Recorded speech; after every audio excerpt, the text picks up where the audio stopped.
जेठानी जी, जेठानी जी करे जब फाटो त बेटी के विदाई होता त हो। ये देवरानी जी, पापा का दुलारी धिया घर छोड़त बाड़ी, तनी विदाई गीत गावन। अरे छोटा ही से पोसी के सियान कइला पापा, कन्या दान कइला पापा, कन्या दान कइला हो।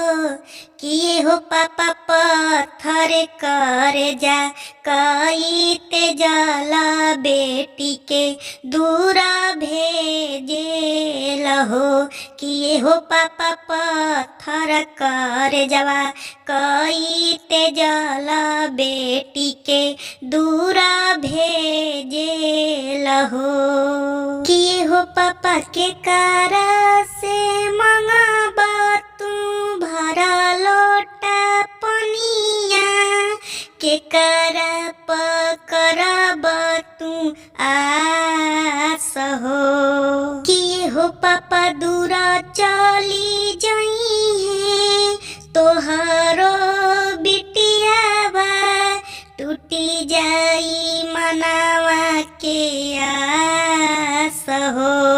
किए हो पापा पाई पाई कई के दहे जावा चुकैला, निराधन हो गइल निसहाय।